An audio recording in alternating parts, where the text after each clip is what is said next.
to Tarot with Tonja. This is another part of my series on the magic of words, how we can look at them and hopefully learn things about ourselves, about the universe, the world we're living in, things that help raise our consciousness and bring us more peace. Today we're looking at the word belief, and I'll start with words that are associated with this historically. Basically, this is the etymology somewhat, not in a particularly scholarly way, but just a loose way to help us get along here and open this up with some tarot cards after these words. So belief is associated with the words care, desire, love. It's connected to dear and beloved, even permission, pleasure, approval. Words like faith, esteem, and trust can mean, let's see, it's also connected to be dear or to be pleasing, to desire, even the word libido. So what Spirit has told me about the word is that what we believe is what we be living.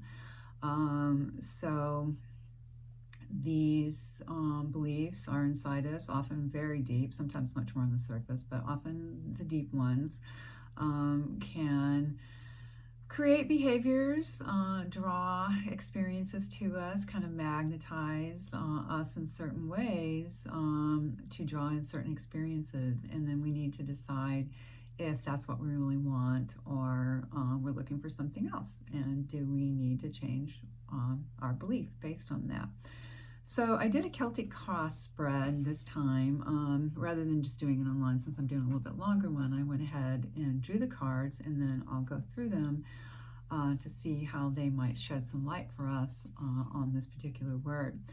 So at the heart, the self, what's essential to this word is the Ace of Cups. I'm using the Rider-Waite-Smith deck here.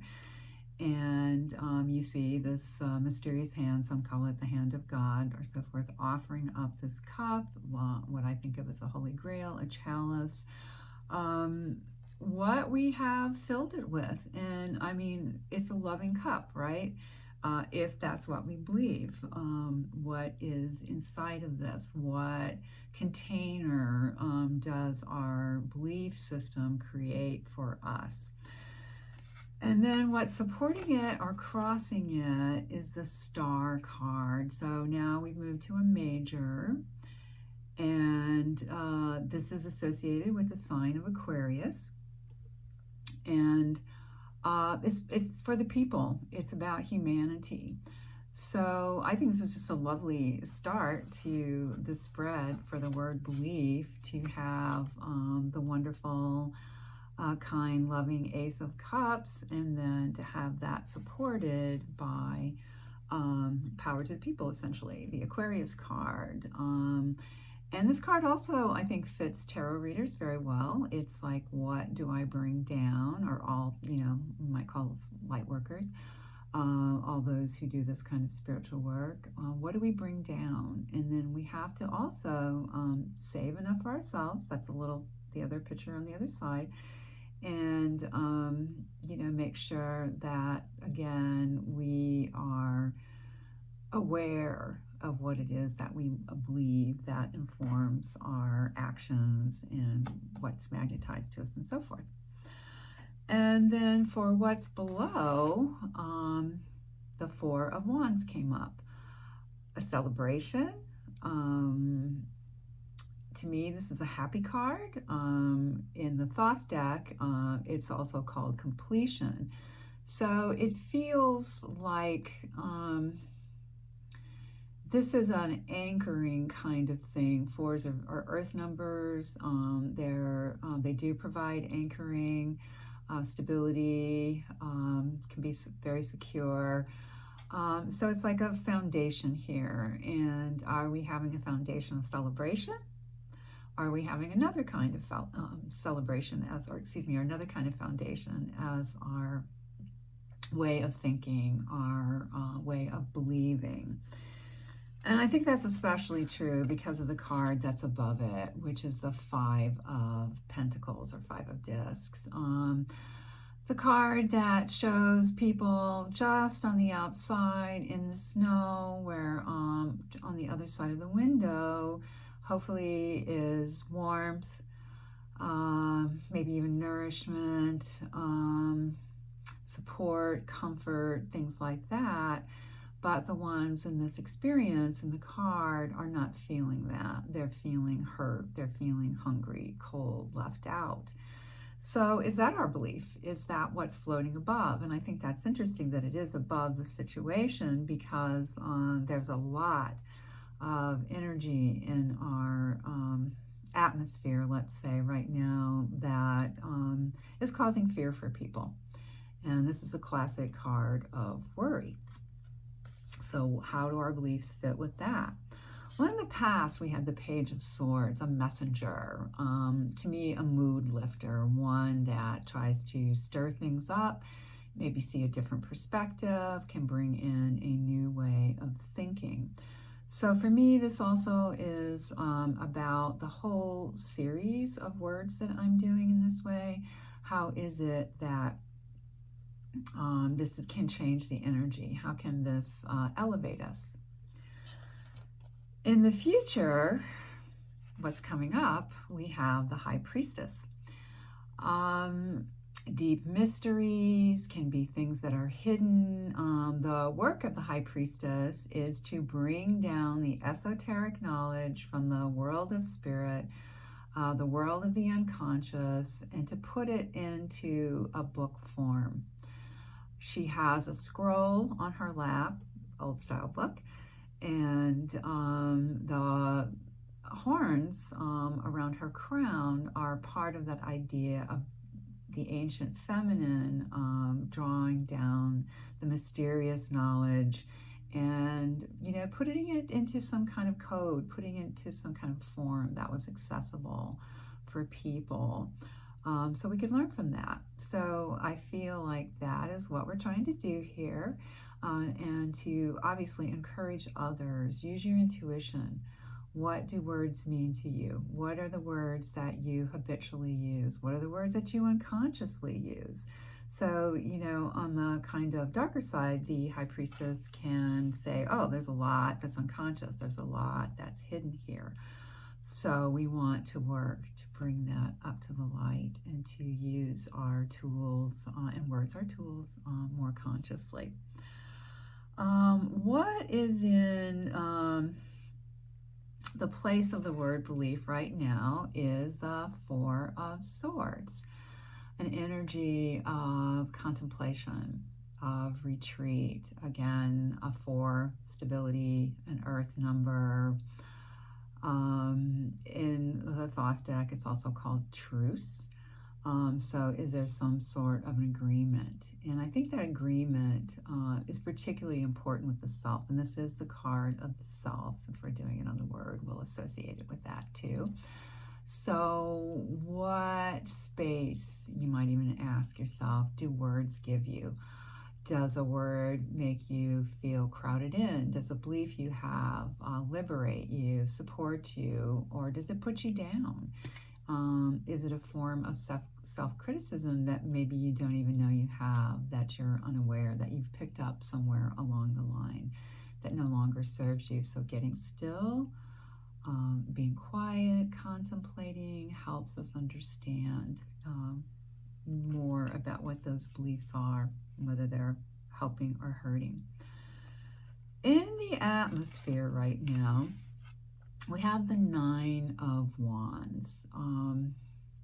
I've seen this card used as a way of thinking about your strength and reserving it, holding it back until you really need to use it. Like, don't be reactionary could be a way to think about that. Obviously, in this depiction, you have somebody who's been wounded, somebody who may be battle weary, who's leaning on one of the wands right now while the others are lined up behind. They almost give a sort of barrier and maybe a moment of respite, of going, oh my goodness, I'm so tired. I definitely can identify with feeling weary with the world right now. We obviously have a major war going on. Everybody is feeling it in some way. Probably the more sensitive you are, the more that it does leave you feeling weary and, trying to figure out, well, what do I do with these energies? So again, we go back to our beliefs. How can we support others in what we believe? How may what we believe be detrimental to others? I think we really have to ask that, especially in times like this. And then hopes and dreams. We have the Justice card. I also think of this as a card that has not just the idea of justice in the world, balance, how are things equitable or how are things not equitable? Do we believe in equity, or do we still carry what I think of at least as old beliefs of have to compete, have to not worry about others because it's just about me or mine or my people, whatever. But is there justice for all? And that's I mean, obviously a huge question right now. And do we believe that's something that is worth seeking? Do we believe that we can influence that sort of thing? What is justice for us? What does that mean? What does it look like? And I think it can be a great idea just to sit down and ask yourself, what do I believe here? What does this mean to me? How am I carrying an energy of justice or not even sort of aware of that? Then our last card, the outcome, is the King of Wands, which I think is wonderful. I love the King of Wands.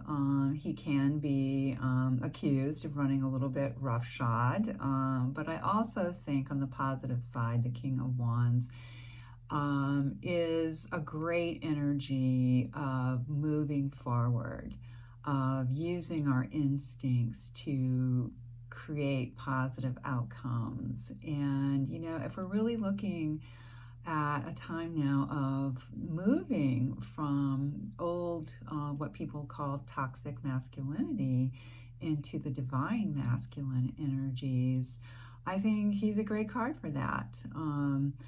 That there's leadership here and energy and enthusiasm. So again, do we believe in this? Do we believe instead in punishment? Is going back to the previous card, is justice equaling punishment? I don't think that's all that means. Having accountability certainly can be an aspect of justice, which I strongly believe in, but punishment to me has a very different vibe. So what is this king saying, this wonderful King of Wands, about the energy that our beliefs have, and how once we're aware of that energy, we can do probably more positive things with that. So I like to also look when I do readings at the different elements that are represented here, the number of majors and things like that. So we have a couple of swords, so there's some mental energy, so some thinking that we can do about this. We have a couple of, actually we have 3 wands, so that is instinctual energy, I believe. What's that first, instinct we have about something? We don't have to act on it right away, but we should know it. Allow ourselves to feel that. So there's good energy here in that, I believe. And then we have 1 cup and 1 disc. So those are the more feminine elements. And that one, again, the Ace of Cups, is in the heart. And that's a beautiful card. That's all about the heart energy. And then the 1 disc, worrying about the material reality in the world right now. And again, I hope looking at the connection of what we believe about that, and how that tethers us to our reality, how we might change those beliefs and help to change the reality of that. And then we also have three majors. The Priestess, High Priestess, coming up in the future, that deep examination of what is in the unconscious, bringing up things that maybe even are a mystery to you about your own self and how those beliefs are informing you. The Star, working for the good of all humanity. And then Justice, also a card that is in our hopes and fears right now. That's the position it came up in. And what are we wishing for in that? What do we believe is true justice, and so forth. So I hope this helps you in some way. I hope all of these videos do. And please consider liking, sharing, subscribing. And if you're interested in a personal reading, you can find me at www.tarotwithtonja.net. And I'll put that information in the description box below. Hope you have a wonderful rest of your day, evening, wherever this finds you. Be well.